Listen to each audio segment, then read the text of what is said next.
All right, everybody, welcome to the first edition of our new Vodcast at the Centre for Rural Criminology, titled Issues in Rural Crime and Society. I hope you enjoyed that little introductory video that we had playing there first. Today is our inaugural guest. We have none other than Dr. Alistair Harkness.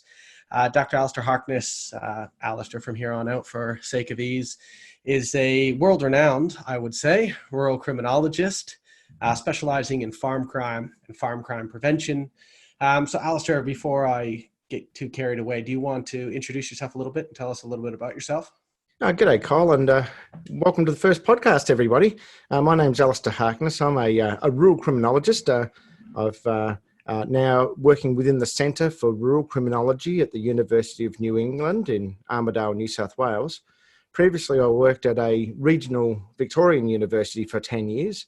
And that's where I developed a very strong interest in rural crime generally, farm crime specifically, and a whole array of different issues around policing and crime prevention, and generally making rural communities safer. Perfect. Fantastic. Thanks for that intro. Now we're going to keep it pretty informal and loose and just have a conversation about your work, your expertise, and I guess farm crime generally. So we can just bounce back and forth, whatever's convenient. But I thought I'd start off with some broad concepts in rural criminology, and particularly that notion of the rural idyl. And if you can talk a little bit about that in the context of rurality and crime to get us started. Sure. For hundreds of years, we've developed an understanding of crime as being very much an urban phenomenon. And this really came about historically from the Industrial Revolution and this mass movement of people from agrarian economic conditions, working the land, to their labour being required to support the growing cities, the industrial boom, all the factories which were developing, particularly up in Europe, in North America as well. And from that point, we saw a sense of disorganisation in the city streets, the great unwashed, the masses. We didn't have things like Centrelink and welfare safety nets, and crime was a significant issue. And I think perhaps from that time onwards, we've seen crime through an urban lens. And what has developed, therefore, is this notion that non-urban spaces are safe. They're idyllic. They're crime-free. People go there for holidays. People go there for rest and relaxation from the cities, and don't necessarily come across the crime, which we know happens all the time.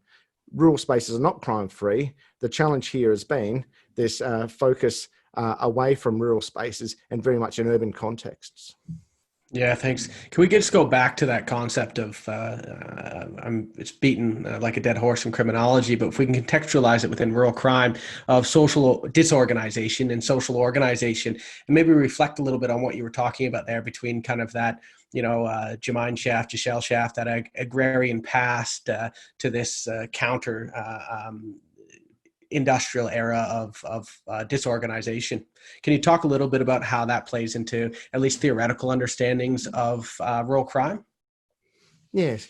Rural criminology in itself is a fairly recent sub-discipline of criminology more generally, but taking into account a whole array of different factors which happen in rural communities. And I think it's very important to note that there is nothing homogenous about the rural, if you like. There is no set standard definition of a rural space.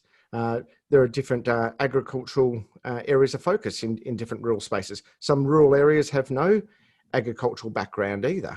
Tourism might be the main draw card, and thinking particularly around some coastal, remote coastal communities around the country, around the world, in fact, as well.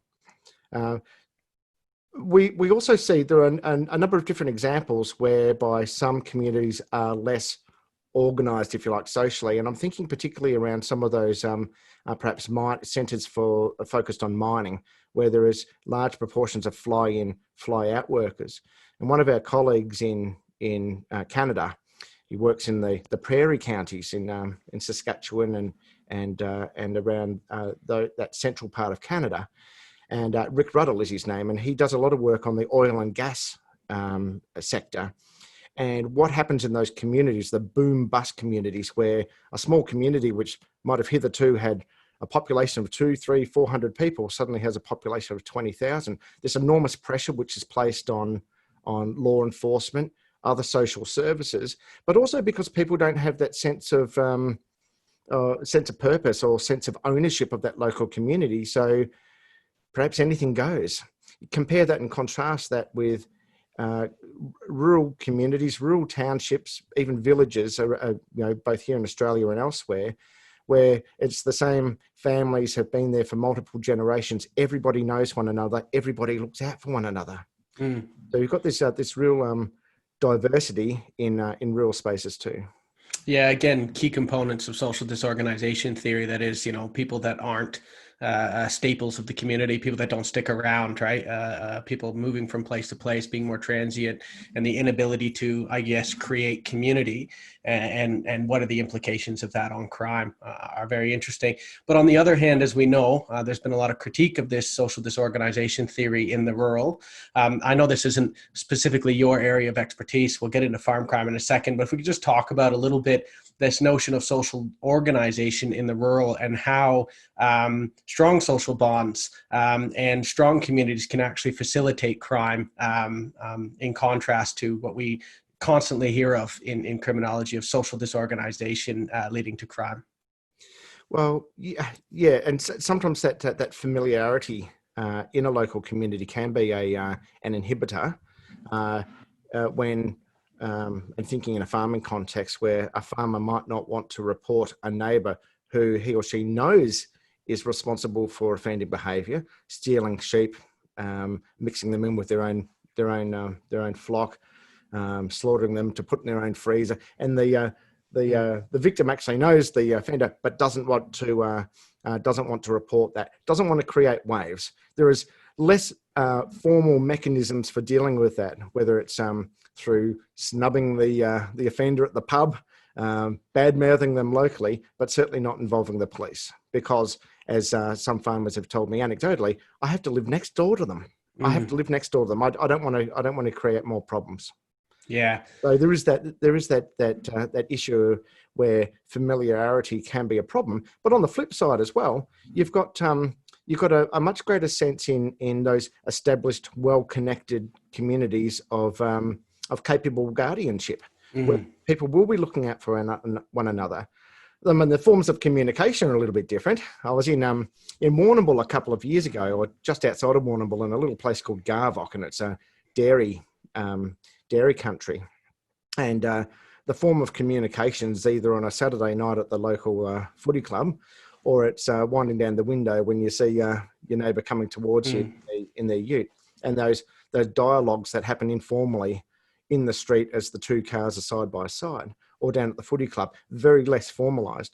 And even when it comes to dealing with police, there are a number of examples that police have shared with me in the past, where the police station is located next door to the police sergeant's residence. So they're side by side in these smaller country places. They lock up the police station at 5 o'clock, having not had a single person come through the door, and 2 minutes after they've walked out of the police station path and up their own driveway and got themselves in, kicked off the shoes, knocked the top off a frothy, and suddenly there's a queue of people at the door. Just wanted to let you know informally, blah, blah.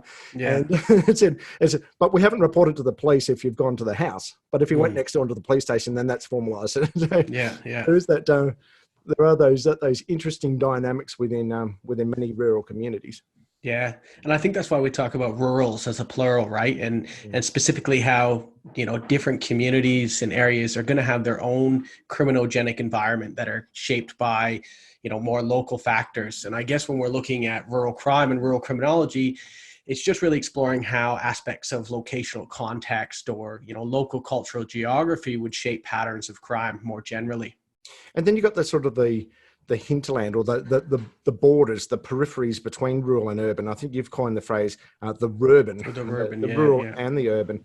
And some of those, as the cities spread, population growth is occurring, and the constant ever spreading of our cities, and the changing in dynamics between what were hitherto perhaps quite isolated rural settings, sort of almost becoming part of the metropolis. Yeah, the urban sprawl. Yeah, the urban sprawl, and for many of the people who live in there, it's jarring and jolting, and some of that disorganisation which occurs. We've always done it this way, and other people come and say, "Well, not happening that way with us." So there's almost a clash of cultures. Yeah, there'd be that element of, I guess, what Carrington and Hogg and others have talked about in the past. That is, crime in rural communities being very much seen as the product of others or outsiders, as opposed to and overlooking more internal offenses and things like that. Yeah, and then you've got another whole category, and that's the exceptionally remote communities where a visit to the police station or the court requires a 400-kilometre drive each way or a plane ride. Yeah, so this is exactly what we're talking about when we mean locational context and cultural geography. And I know we had that great access to justice panel with the ISSRC, speaking about how access to justice is inhibited in rural communities by various ways. But I even see it in my own research in terms of access to drug and alcohol treatment and things like that, and how that's very much shaped by the dynamics of the rural, not least the actual accessibility and availability of these types of services, but even the social norms around accessing that type of service and the associated shame that would come along with kind of everyone knowing your business when you access these types of services. Yeah, and there's probably a couple of good examples to draw people's attention to here.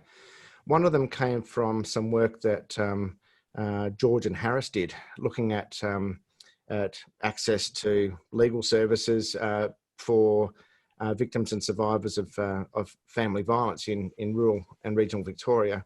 And one of those issues around some of the courthouses, just the sort of the physical infrastructure or lack thereof, provide some inhibiting factors. So in some communities, the courthouse might be directly opposite the local supermarket, the IGA supermarket.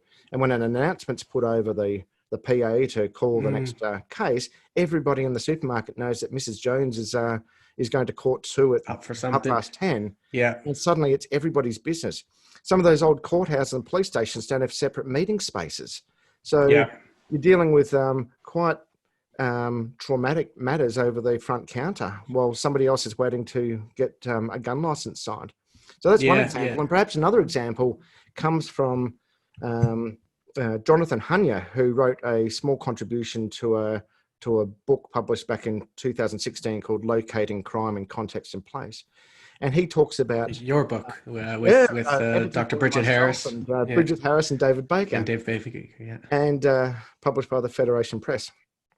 And the example that he provides from the top end up in the top of the Northern Territory is the legal aid solicitor flying in from Darwin or Alice Springs to this small settlement, and the meeting happening under the tree because it's the only cool spot, the only private spot. I remember that article very well. So it's really quite different. And I mean, that's just Australian context. I know that Danielle Watson, who's now at the Queensland University of Technology, does a lot of stuff around Pacific criminology, I think is how she frames it. So the multitude of differences and different dynamics in places in the South Pacific or in the Caribbean, and the way that justice is delivered, is perceived, and the impacts of colonial influences as well.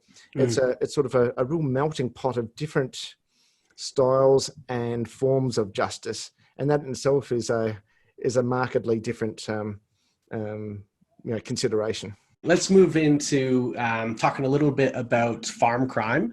Maybe we could start a little bit with the importance of agriculture in Australia generally, and then shift into, I guess, let's consider that the viewers of this have a very basic knowledge of farm crime. So let's unpack farm crime a little bit, okay. What it looks like, and maybe some statistics around some of the major issues. Okay. Well, I think first and foremost, it's important to underscore the high level of importance that agriculture has to the national economy. It's worth in the order of $60 billion a year to our gross domestic product. So it's a significant part of the economy, and is a significant driver of lots of local economies too. And the reason for highlighting this is because when farms are offended against, it not only has a social impact on those people who have been victimised, but it also has a significant impact on local economies and state economies and the national economy too. And that's because once if a farmer loses their $500,000 wheat header right in the middle of harvest time, it's not as though they can go down to AAMI or Hertz or so their insurer and organise for a replacement one from a rental company. Everybody in the local neighbourhood is going to be using theirs as well, and so they might not have a very productive year that year because they have been a victim of that particular crime. So there's a localised impact on them and their local communities, and an impact more nationally. So it's significant, and the social impacts as well are vital to highlight and underscore too. Farms are businesses. Farms are also places of residence, and there are those issues around not only the fear but also the perceptions of crime, which will have a detrimental social impact in local communities and perhaps a mental health one too for many people. That's often brought up by a state rural crime coordinator of the New South Wales Police here, is that psychological impact as well. So yeah, not only are farms oftentimes residences, as we know from the farm crime surveys, but just being kind of out and isolated oftentimes, with no neighbors by, and then that extra level of fear, help might be quite far away. However realistic this is, in terms of reality, in terms of actually being physically assaulted or offended against or something like that, it's the kind of context that creates an extra layer of fear. I remember talking with actually one of my colleagues who owns a farm, and they were saying, oh yeah, we had some people peeking around the shed last night. They saw lights and stuff like that, and something as simple as that, they kind of took off when the porch lights came on. But then it's just in your mind, it's in the back of your head. Who was there? Why were they there? Were they staking something out? I should go check the locks. Did they take anything? Which tools? I got to go through all my tools, make sure nothing's missing, things like that. And it's just that extra level of paranoia, I guess, or fear, compounded on life, which has not been particularly easy for farmers of late with drought, bushfires and whatnot. So I think it's good that we highlight that kind of psychological impact of these types of offences as well. Yeah, and knowing that the nearest neighbour might be 1.5 kilometres away, and the nearest police officer might be 3/4 of an hour drive away, and that adds that level of consternation. Yeah, exactly. I suspect that we'll get to this in a little while, but that also underscores the importance of that sense of guardianship, people looking out for one another, having highly connected communities is a vital crime prevention measure in itself. Yeah, so let's touch on farm crime first. I do want to get into that because crime prevention is obviously overwhelmingly urban oriented. It's very theoretical basis and a lot of the, kind of Jane Jacobs' old eyes on the streets kind of thing. So we have to look at how we apply what is often very much built for the urban to the rural. But first, let's go back to farm crime. Can you just tell us a little bit about, what it is? What are the major offenses? What are some of their impacts? Not only in terms of economically and socially, but can you give us a little bit of a quantitative picture of these offences? Okay. So, I mean, rural crime has some particular, there are some particular features of rural crime, but we just need to highlight again or reinforce that notion that crime happens everywhere, regardless of place or space. So there will be acts of violence, which will happen in rural communities, just as they do in urban ones. There will be theft of motor vehicles in urban communities and rural communities alike. I guess the point of difference is, and I'm particularly focused on property theft as opposed to violence against the person. So I'll focus on that. There are obviously particular types of items in rural communities which are a focus. Livestock, for instance, farm machinery, firearms, a whole array of different types of items which will be targeted or opportunistically stolen in rural communities which are not in urban ones. But the processes, the psychological processes that an offender goes through will be the same. Am I likely to be caught? And what's the risk? Am I able to offload the stuff? Do I have the knowledge to do the offending? So there's a whole suite of, in an urban context, there's been a whole suite of research undertaken around residential burglaries and the sort of the subconscious psychological decision making that an offender will do. If I was to go into this house, is there a way that I can get out if somebody comes in through the front door? If I leg it down the street, am I going to find a brick wall or not? So there's all of these micro decision makings that happen, and so too on a farm environment. I guess some of the differences here are the distance between properties, which are much greater in a rural setting, and particularly in farm settings, where one property might be several kilometres from the next, paddock after paddock before you get to another house or another farmhouse. Some significant distance from local communities. So that's a significant difference. The level of resourcing in local communities in terms of police and other justice services are much sparser. So there's a whole array of sort of geographic issues which can contribute to farm crime. Right? Paddocks that are not fenced. There's no, there's less likelihood of there being an abundance of publicly provided CCTV cameras in public areas. There's no justification for that. So a degree of lower levels of security in those urban in those rural communities is a significant factor. Yeah, so I guess what you're talking about here is really rational choice, risk reward, and for stock theft, I always say, it's about $2,000 or more walking around on four legs, and not too many people to see you do the job. So the reward's quite high, the risk being quite low. Time before you're caught, probably quite substantial, a variety of things in favor of making that decision, should one so choose to steal the cattle.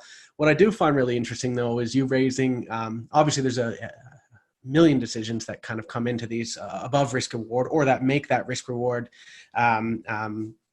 that go into the actual calculation of that risk reward, of course. But one of them you raised, which brings me a little bit of a laugh, is having the skill to do the job. The New South Wales Police have shown me a CCTV footage of these four guys in a big truck trying to load up cattle. And the CCTV footage is them for about an hour just trying to reverse, and then one of the guys gets out and you can see him get all frustrated. So they switch drivers, and this next driver tries to reverse, and it takes him a good bit of time. So at least they're upping the risk that way, because they don't have the skill to obviously do this. Now, they got away with a bunch of the cattle, but again, the fact that a CCTV was there because it was at a cattle yard, oftentimes the CCTV wouldn't be there. They were able to recover the cattle the next day, but it's just funny. It brought back to my mind they clearly didn't have the skill to do the job, because this wasn't their primary work. They did not drive big trucks. Yeah, in many of these instances, there has to be a reasonably high degree of acquired knowledge. I went out to a farm in Seymour a number of years ago. Seymour's sort of just off the Hume Highway between Melbourne and Sydney, and went to a farm there, and he's running several hundred head of cattle. He's got 1,000 sheep. And he took us out to a paddock and just showed us how easy it is to peel off 20 sheep from 200. So he sends his dog in there, imagining that there was a horse float or a tandem trailer or something just up on the roadside. Within 60 seconds, he's managed to whistle the dog, peel off 20, have them in a straight line, and you could just imagine that they were heading up into a thing, and the offender would be away. Some offenders are able to signal their dogs by moonlight, by hand signals, not even whistles. So being able to be quite stealth-like in the offending behaviour.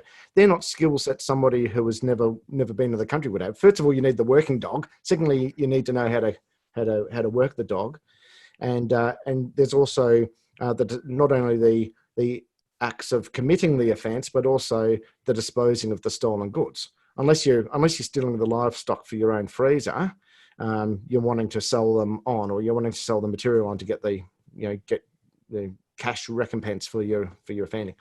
So you need to also have those abilities to fence the items too. Yeah, that's quite interesting. Almost some aspect of cultural knowledge in that regard of how these things work, from driving a truck to running a working dog. Yeah, I mean, there are instances as well where out in the Western districts of Victoria where, at harvest time, relying upon a lot of imported labour. So people to come in and do, operate the machinery, truck drivers to come in and take the wheat to a silo. Anyway, a farmer, they'd done all the harvesting, loaded up his own silos. On the Friday, he had the trucks coming in and out all week.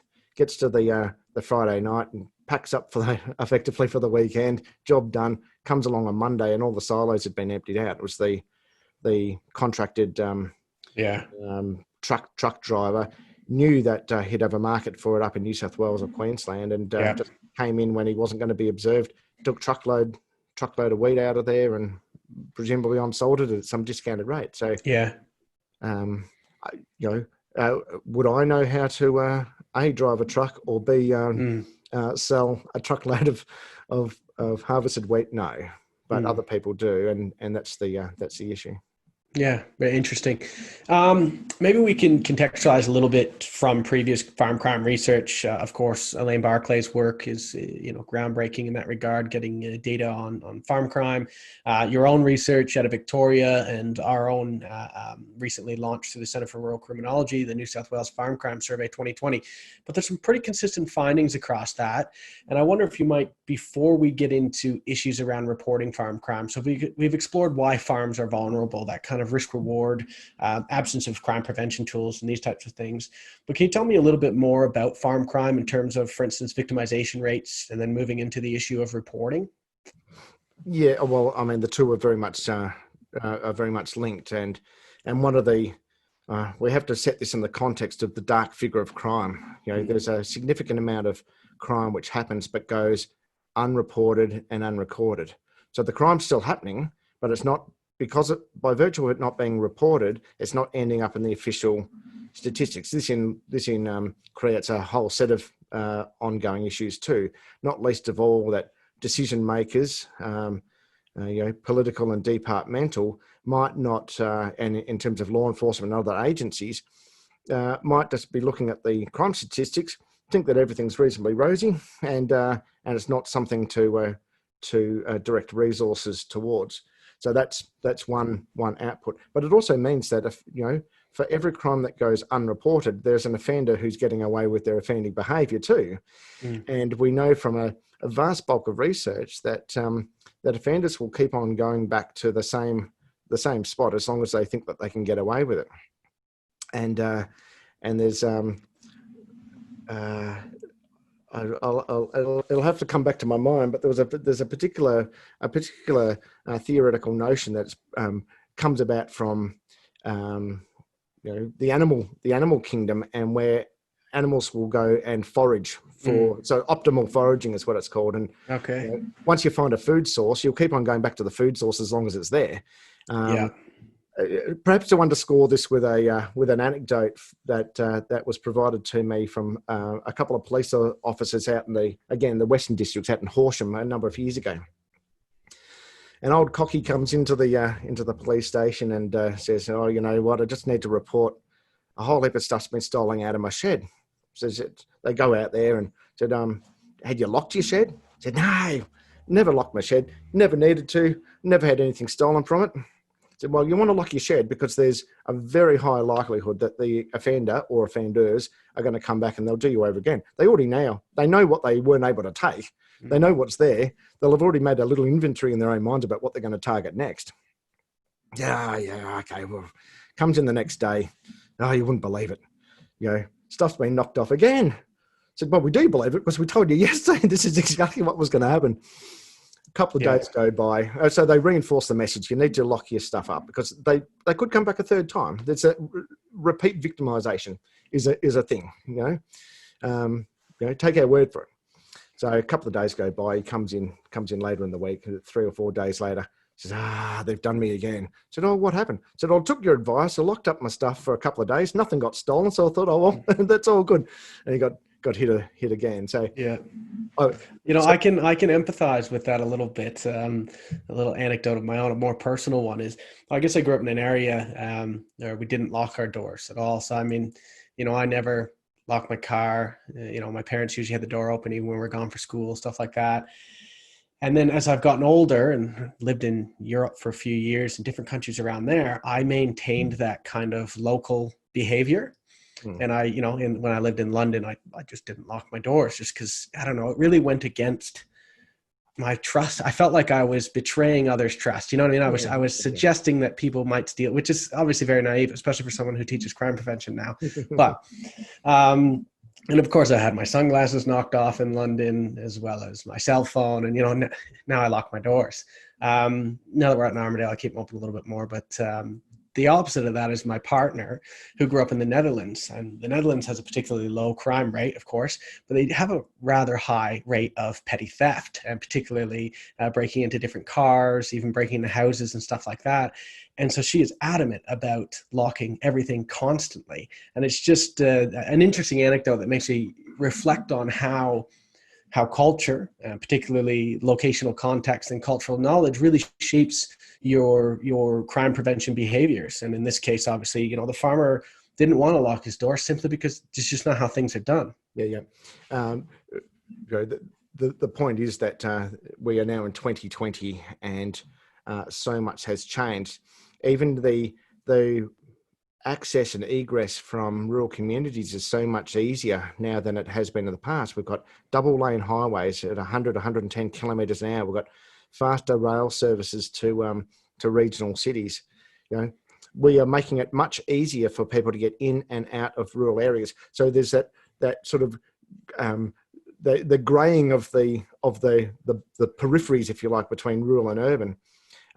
So metropolitan offenders can get to a rural area and out again reasonably quickly, probably unnoticed, and can be selling their stolen items on a market in a metropolitan setting several hours later. And a good example of this is the targeted theft of long arms, so shotguns, 22 rifles, and so on.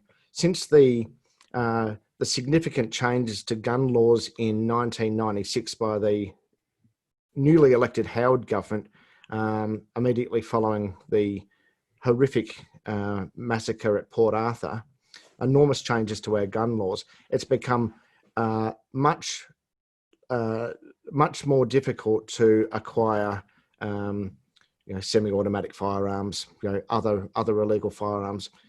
That both the legislative change and also much greater border security make it difficult. So offenders will look for, well, what is the next option? Farms will always have firearms because they're a tool of the trade. They're essential for euthanizing livestock, dealing with vermin, a whole range of other factors. So they are going to be there.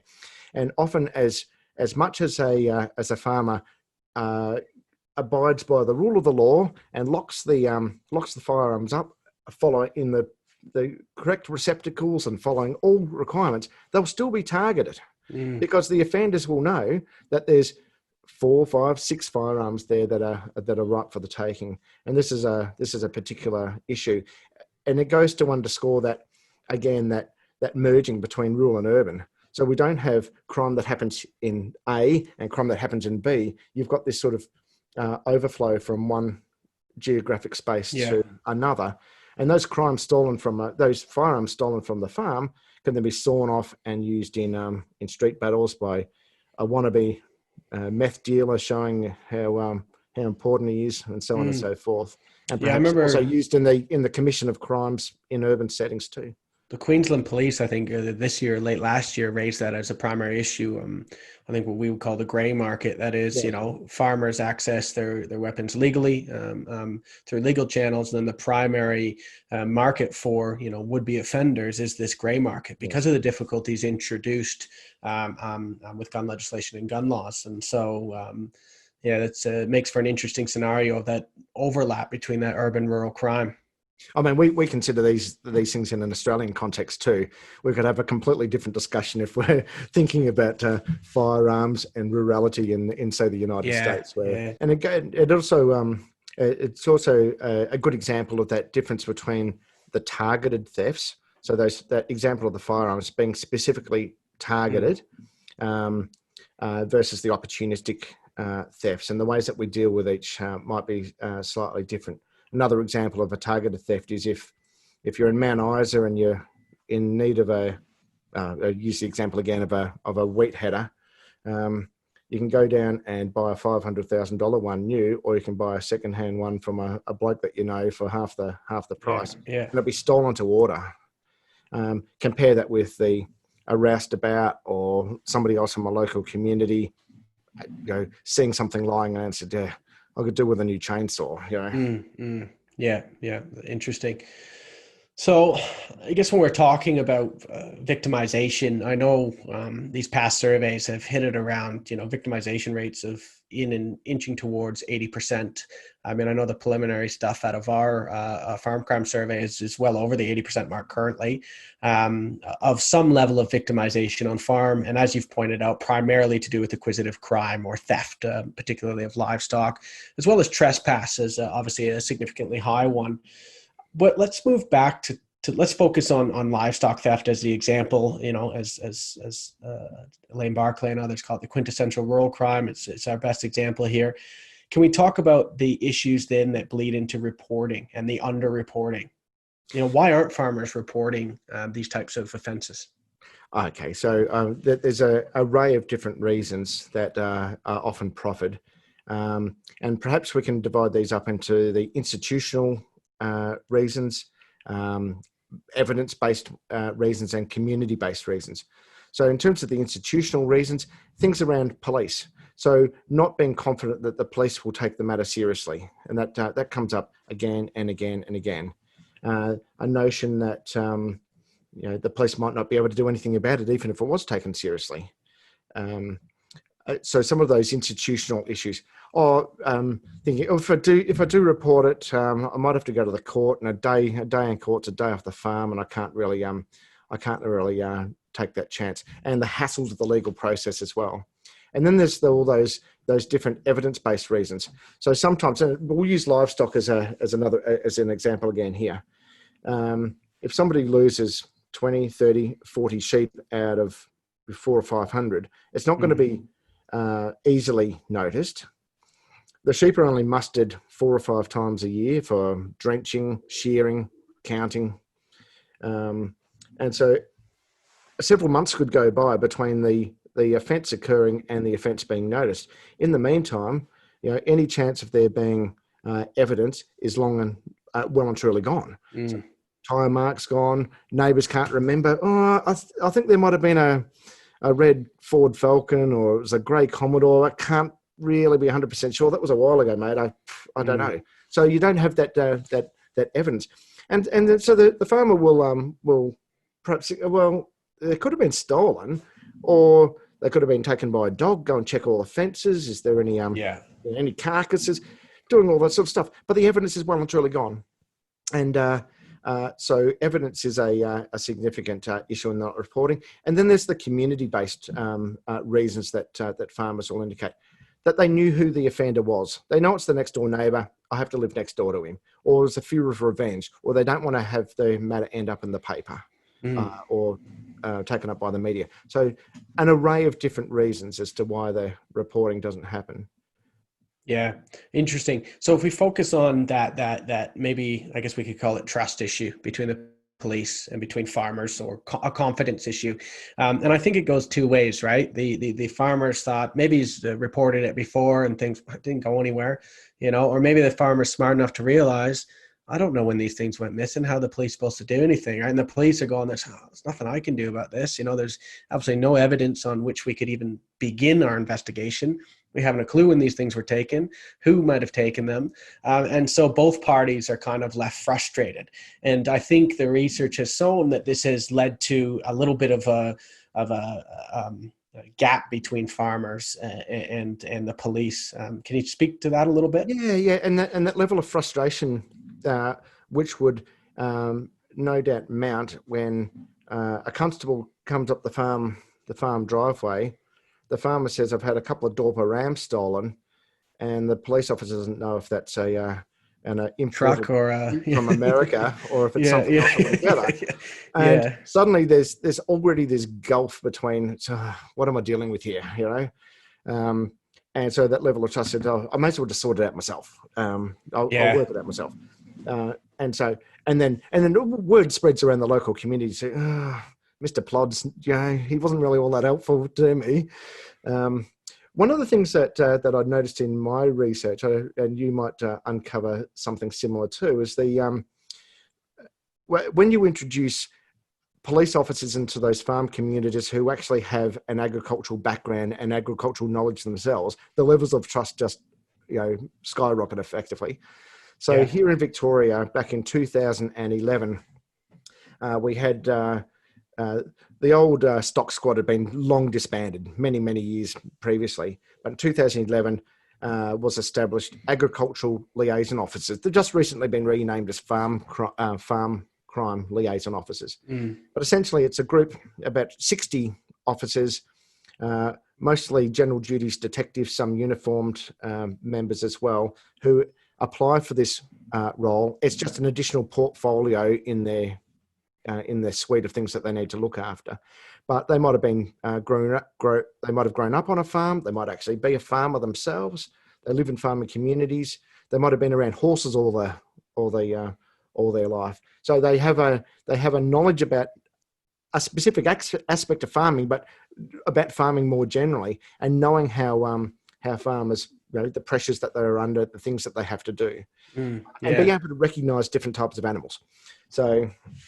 And different types of machinery and equipment as well. So it breaks up that cultural gap that was there initially, anyways. At least. Yeah. That's right. And in my survey, I asked farmers if they'd ever had an interaction with a agricultural liaison officer, as they were known up until 6 or so months ago, or partway through last year. And those people who had been a victim of crime and had had an interaction with an agricultural liaison officer had a far higher positive perception of police than those who had not had that interaction. Yeah. So it goes to underscore the importance of having a community which is engaged by people who have that degree of empathy and knowledge as well. Yeah, if I can just speak to it in the New South Wales context, I think the New South Wales police are years ahead of not only in Australia but internationally. They're developing quite a model for rural policing. Obviously, they have a long history of it, but with the advent of the Rural Crime Prevention Team recently, this is a dedicated rural crime squad, not an additional portfolio, but the dedicated rural crime prevention officers. And so I think that's gone, I know that's gone a long way to improving these relationships, as you found in your own surveys. In this New South Wales Farm Crime Survey 2020, we actually put in an entire section on perceptions of the Rural Crime Prevention Team, knowledge of, interactions with, and these types of things. And the same findings, even those farmers that have been victimized, they have a much higher perception of police as well as satisfaction more broadly than those who haven't had the opportunity to engage with this. And of course, similar to you, I'd put this down to the fact that farmers probably feel like they've at least been heard. Someone has come along that understands, has the cultural knowledge, for instance, understands the actual economic loss faced by the farmer, understands those social and psychological impacts that we talked about, where someone not as deeply engaged might think, so what, mate? You lost a couple of sheep. Like, who cares? And that added level of again, cultural knowledge, but also confidence in the fact that maybe they can actually do something about this, or they actually are at least trying. At least trying, I think, is sometimes half the battle, isn't it? So, up here last week, we had the Commissioner of Police come to the UNE and the Centre for Rural Criminology and announce Operation Stock Check, right? So they're showing these types of initiatives. Well, I think employing these types of initiatives are showing that they actually care about stock theft, or at least communicating that to the farmers. So I think having the Commissioner of Police come and announce a rural operation and actually come out to regional New South Wales and announce this himself, as opposed to, for instance, the head of the Rural Crime Prevention Team, the state crime coordinator there.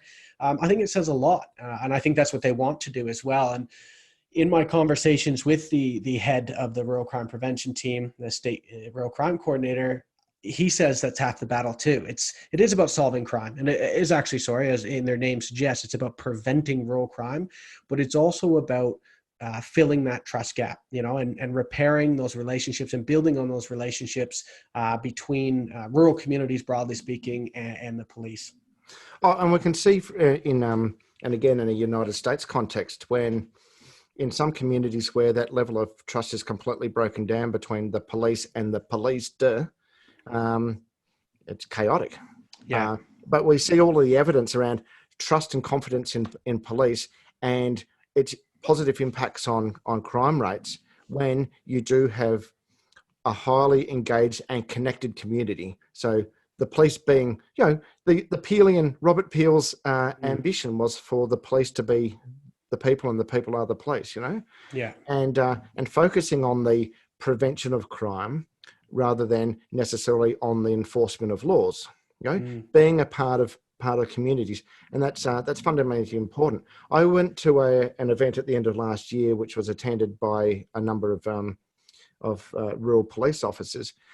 And they talked about, going for a walk, the importance of something so simple as, rather than going when they're out on patrol, going to the local coffee shop, grabbing a coffee and sitting down and having it in the coffee shop where they're observed by nobody other than the barista, grabbing the coffee as a takeaway and going down to the local footy and walking around the grounds. People come up and say, they said, not only did it show that they're out and about and they're visible, but people come up and say, oh, by the way, did you know this or did you know that? And they said it's a great form of intelligence gathering as well as fair enough. Community engagement.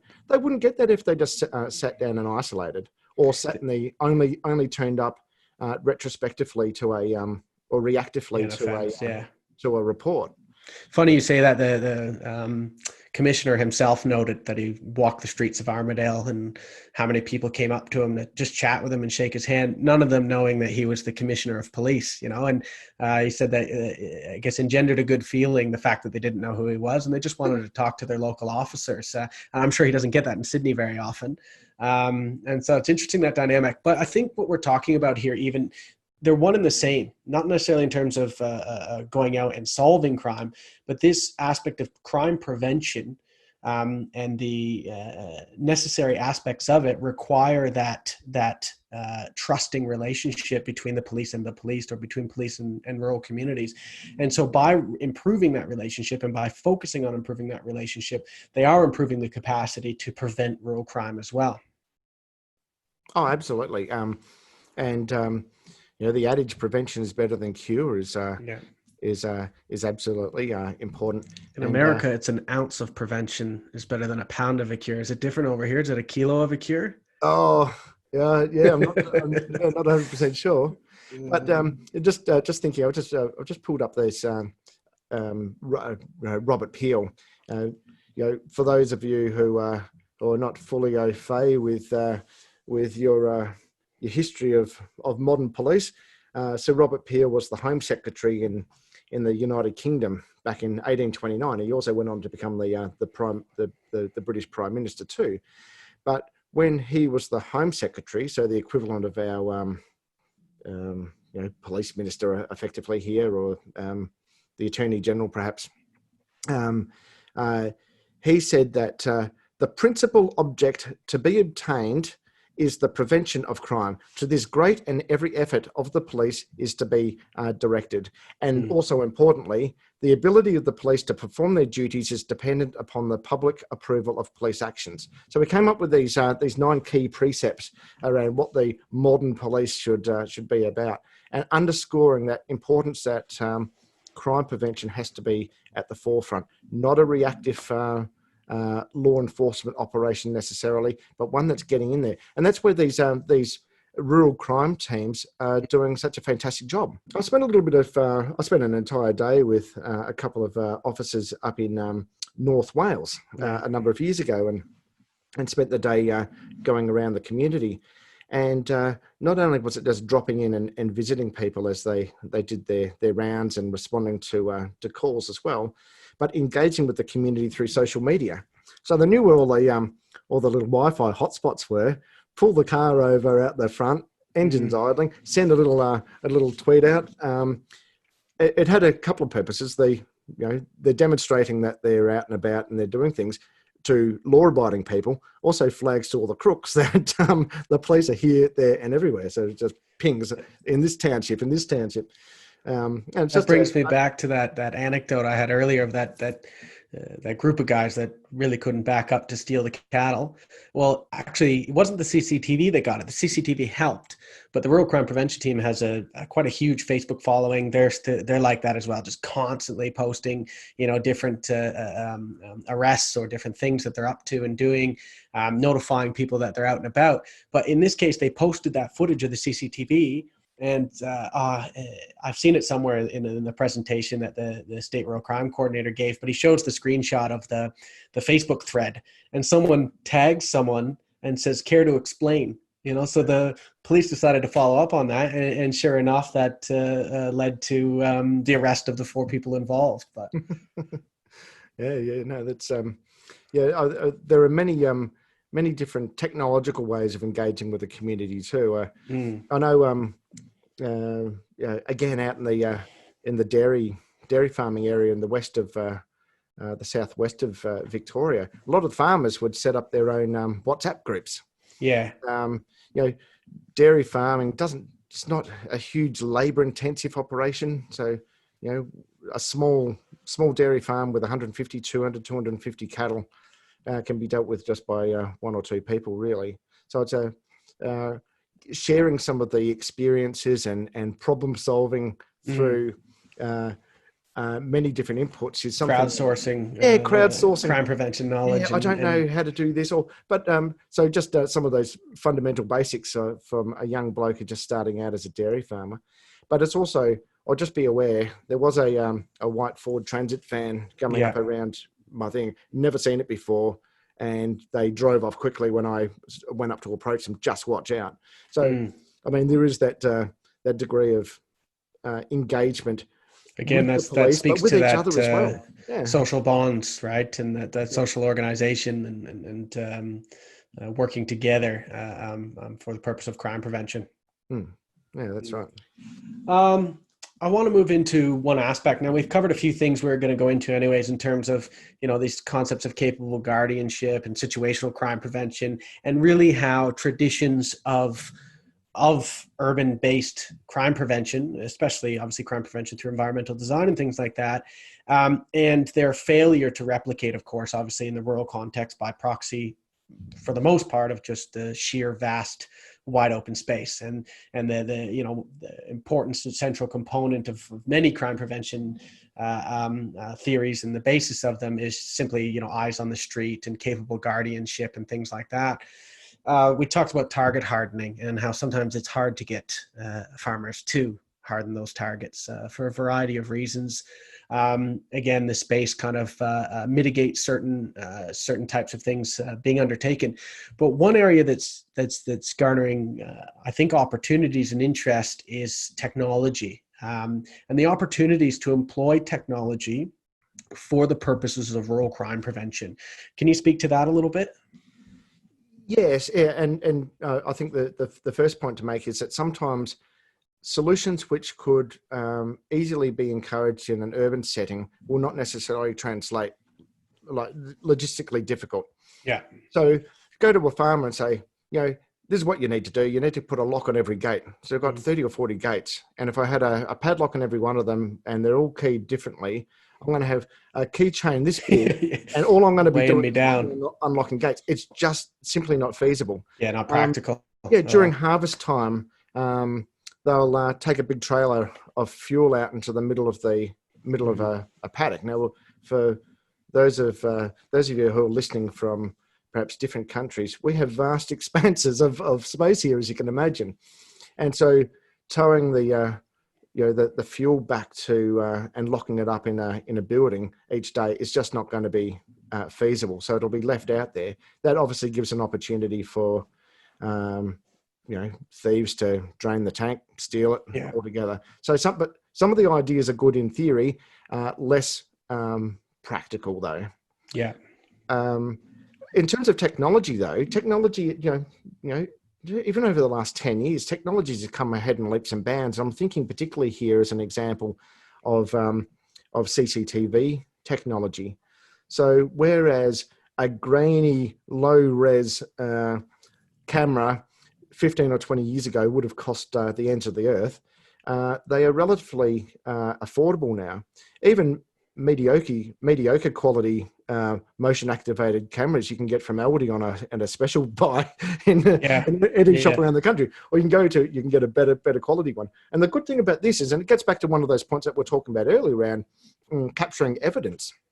And your example of the everybody sitting around and watching the truck repeatedly backing up for an hour unsuccessfully, that wouldn't have been possible without the footage. So it gives the police something to go on, if not everything to go on, and there are plenty of applications, and farmers can be quite strategic too in their deployment.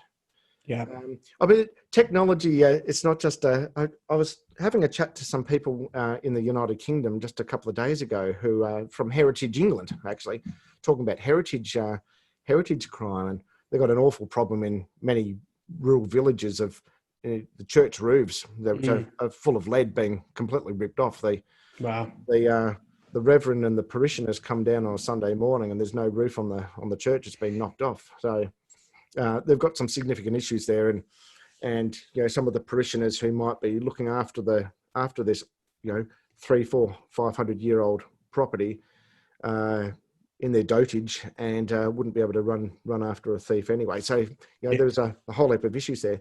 But there's talking about technology. There's this I think it's called the audible moth. I'll have to a little bit more research is required. But it's like a small credit card sized device, which has been used in a variety of settings. But of interest to me was it being used in the Amazon. It's got the ability to be programmed for a particular sound wave. So it's activated, and a message will be sent out if it detects a sound that is the sound of a chainsaw. So that very specific sound will activate this, and then people can go to that go to that particular geographic location. And can it be programmed for different sounds? Yeah, programmed for different. Oh wow! Different sounds. So the sound of a big diesel engine pulling up. Yeah, state of the art technology, and another example is because a lot of the lead roofed churches are being targeted. There's never been an audit done of all those churches in England. So rather than going around each of and there's no point using resources encouraging people to do X, Y, and Z with their local churches about lead theft if all the churches in a particular area don't have lead roofs or thatched roofs? There's no point. So using state-of-the-art satellite camera technology, people are working on this at the moment to actually detect the proportion of lead that might be in a roof surface, so they can then map that and plot that, and then develop campaigns accordingly. So there's some really sophisticated, cutting-edge technological advances that are being made for rural crime generally. Yeah, but that doesn't take away from the fact that for many people, the technology or the crime prevention responses can be a bit old school. So looking out for one another, being vigilant, marking property. You've brought it up time and time again, and I think this has also come out of the surveys as well. I mean, farmers do see as some sort of personal responsibility for crime prevention, which is good and necessary by proxy of the environment that we're in, right? The police are not around all the time. They're often quite far away. And the very, very simple crime prevention tools that unfortunately aren't always employed on farms because of the she'll be right mentality that we've spoken about. So a lock, is worth its weight in gold. Putting up signage is sometimes the offender is always going to say, the signage that says that there are guard dogs and that there's cameras could be false, but it could be true. Am I going to take my chance, or do I go to the place next door or down the street where I think the target is softer? Yeah, and I know the police even talk about at the very big. Actually, they had signs made up by the insurance company. I forget which one was funding the New South Wales Rural Crime Prevention Team. It just simply do no trespass signs. Yes. Yeah. Oftentimes people are just trotting through fields, not always with some sinister motive. They just, a lack of awareness that they've shifted from public property onto private property. And we see it with farmers. I mean, and the number one, I think now surpassing stock theft is issues of trespass. And sometimes for malicious reasons, sometimes, oftentimes by hunters, or as we've seen in the media these past few years with that clash of civilizations between animal activists on the one hand and working farms on the other. But at other times, just simply tourists, going off the beaten track and things like that. And so the importance of what's it called in the literature? Ownership. When you declare ownership of a particular space, Right. there's a crime prevention word that's escaping my mind right now. But it's something as simple as that. So, but getting back to technology, the one thing that always kind of struck me when we talked about this, we can introduce CCTVs, as you said, they're cheap and much easier to access. So it's about trying to instill in farmers that these opportunities are available, that they're fairly cost effective. But thinking of the quintessential rural crime that is stock theft and this concepts of rational choice that we've talked about, that's kind of one of the hardest points to intervene in that decision-making process, because oftentimes stock are sitting out there in a vast, wide open field that is usually not in eyesight of the farm. How are you setting up CCTVs in there? There's some capacity for drones and these types of things. But I know you're aware, and I just wanted to bring it up, of these new technologies around smart animal ear tags. And particularly with that company, Sarah's Tag, that we're going to be doing some research with the Rural Crime Prevention Team. And what this introduces finally is various aspects of intervention into stock theft. The first being what you just brought up in terms of introducing signage. So the fact that you have a sign sitting there that says, this stock is tagged by Sarah's Tag, and then you're right, introduces a component of, what is Sarah's Tag? It sounds technologically savvy and interesting. Maybe I don't want to steal these stock. The other part is the actual capacity to make farmers aware that their stock are being agitated or being bothered, kind of like that card you spoke about can do. Being able to actually track stock, maybe intervening in the theft, but also tracking it to its final destination. I don't know how many times I've talked to the Rural Crime Prevention Team, and they've said, one of the problems is if we do recover stock, where did it come from? Where does it go back to? and then they're stuck with all this property, I guess, as it were, and stock, and have nowhere to return it to. And so these ear tags, I think, will really be a game changer in the issue specifically of stock theft.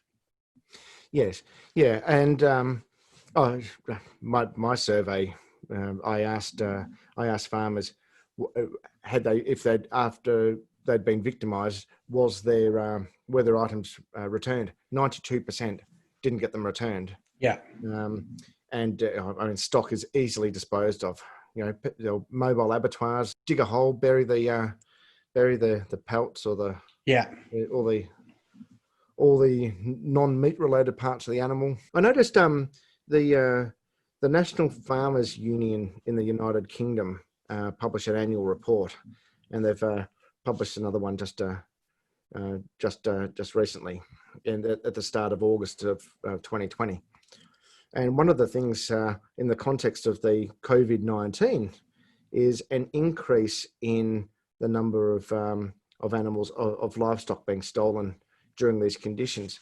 Oh, really? Wow. Here in a Victorian context, where the state is in a stage 4 lockdown, a reduction in the processing of animals will have a meat supply related issues. Yeah. You can imagine here, although we don't have any data for this as yet, that there will be a spike in livestock thefts as people are finding alternative sources for meat products, and a black market originates. There's a lot of work that Willie Clack has done in South Africa on livestock thefts. And in fact, a chapter that he's written, a fantastic chapter that he's written for a new book that I've edited called Rural Crime Prevention, Theory, Tactics and Techniques, where he applies the 25 situational crime prevention techniques, which were very much designed in an urban framing, and applies it specifically with livestock theft. So, a fantastic resource. But there's a whole array of different issues there as well. But some are quite similar. The issues around biosecurity, the issues around having black market meat supplies and health impacts, a whole array of different issues. Yeah, it's fascinating, and even with those ear tags, they're fairly tamper-proof, difficult to get off without doing some damage to the animal. If you're trying to, get back to market, that is actually sell the beast, that cause problems. But if you have mobile abattoir and or if you're using them for personal or self-consumption, it's not really a barrier, is it? And so if we expand this out to other countries that have different levels of oversight on their food markets or food chains, and the ease with which these types of technologies could simply be bypassed with a lopping of the old ear. Yeah, and so I mean, livestock will be stolen for different reasons, and some will be stolen to mingle in with introduced to an existing herd or an existing mob.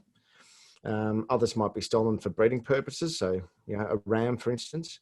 And so the purpose is not to destroy that. So some form of technology that is effectively embedded on the animal will be enormously beneficial. And it goes back to that crime prevention 101, that risk reward.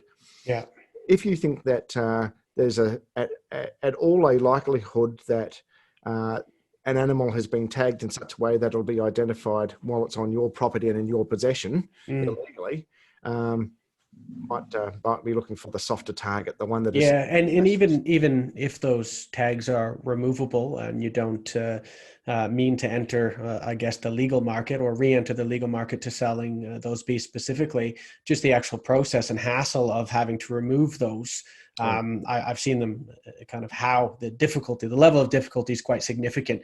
And so, if you want to steal, 6 head of cattle or something like that, the time it would take to actually remove these just wouldn't be worth it. That you've upped the risk at least right there. The signage has entered, put risk into the mind. The process of having to remove these has increased an element of risk. And so these are the types of things where we're talking about trying to find different tools, maybe old tools and techniques, as well as new technological advancements to introduce varying levels of risk to undertaking these offenses in the rural. Yeah, even with farming equipment, chainsaws, other small tools, having some marking on that property is fundamentally important. It could just be a name written in texter. It's still going to require a little bit of time. It could be etched in. I remember back when I was just a lad, and the police had advertised, I think perhaps in the local paper, or maybe it was via the school, that if you went down to the police station, they'd etch with a old-fashioned engraver into your bike, so that there was some sort of form of identification on your bike. And I remember my dad taking me down there, and I was so excited. The police officer was doing this on my bike. That's pretty old school. I mean, there's lots of cutting-edge technological marking solutions as well, and not terribly common here in Australia, but very much so in the United Kingdom, is forensic water or traceable liquid property marking. So a couple of the really key brands that people may have heard of, Smart Water and Selector DNA, are two of the really big operations, and it's applying a unique liquid substance to properties, invisible, but putting it on property, which can be detected at a later stage with a UV light. And you can look that up. It's fairly sophisticated technology, but that in and of itself is insufficient to deter the crime from to prevent the crime or deter it from occurring. It's all about the signage, and it's the word of mouth. If you will get caught with this property and you don't know for sure whether it has been marked or not marked, do you want to take the risk? Yeah. Well, there's interesting, there's a place in the West Midlands in the UK where they've got entire villages where everybody's been given the stuff or purchased it and marked all their property. And there's lots of agricultural settings. So horse tack is so saddles and all the other equipment. Worth a lot of money, and so marking all that stuff and making sure that it's clear to the offender that property has been marked. It's really quite important. I think we'll call it there. Yes. Thanks everybody for listening. Thanks so much, Alistair, for being on our first show. We're hoping to do this much more often, having people like Alistair, academics, but also practitioners, community members, and just talking about issues in rural crime more broadly. So if there's something you'd like to see, don't hesitate to email us, rucrim@une.edu.au. And let's have a chat about some interesting topics. So thanks again, Alistair. Appreciate your time. Great. And thanks for listening, everybody. Cheers.